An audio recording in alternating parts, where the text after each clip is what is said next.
What are we hearing right now? Well, it's very interesting. The story is coming out today. People familiar with the matter talking about the fact that Fed Chair Jay Powell in February of next year is going to see the end of his first four-year term. So will Joe Biden, the president of the United States, give him another term at the same time? It's not just Jay Powell. That's one of the reasons why this is a big story. Rich CLARIDA, the Fed vice chair, his term is up in January. Randy QUARLES, who is the vice chair for bank supervision, his term is going to be ending in October. Now, they were all appointed by Donald Trump, right? So that's one reason why a lot of people say, well, of course, you can't leave these people picked by a Republican president in these important seats. And they see the team around Joe Biden, a lot of them are his economic aides and advisors, are saying this is the way for the administration. We can put our stamp on the Fed now. Joe Biden is expected to make this decision, Sherry, probably by September. That's kind of 3 or 4 months ahead. Whoever is the sitting president wants to get that out there because there's a whole process. Of course, you nominate, they get voted on, et cetera, et cetera. Perhaps one of the reasons why Secretary Yellen was sort of pushed out of the Fed, right, as chair, but she might have an influence here. That's a good point, Sherry, because she was a Democrat, Trump was a Republican. But on this decision, absolutely. You can tell that Joe Biden consults so much with her.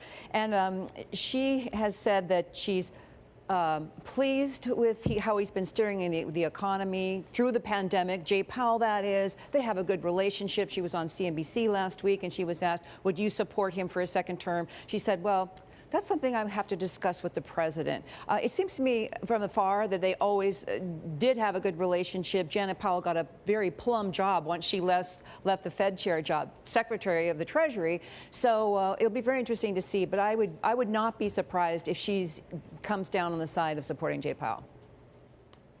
So, Kathleen, what are the, I guess, arguments for making a change, right? He's done such an admirable job, so why isn't it a bit more of a no-brainer?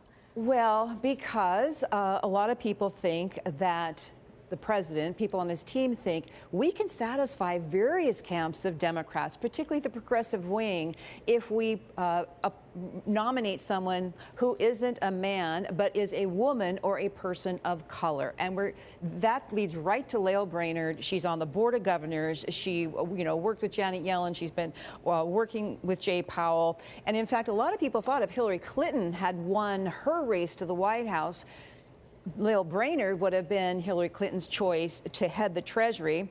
So this is why there's so much spotlight on her. She really is now seen as the likeliest person to get this job, although there are other people who have talked about Raphael Bostic, president of Atlanta Fed, African-American. He could be a choice.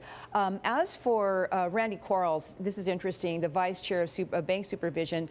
Senator Warren lights into him. Elizabeth Warren, obviously a liberal Democrat, every time she can when he testifies. And she got after Jay Powell last week as well for being too soft on the banks. So that's a voice that would probably be urging the president to go ahead, pick Lael Brainard, pick somebody else to take this seat.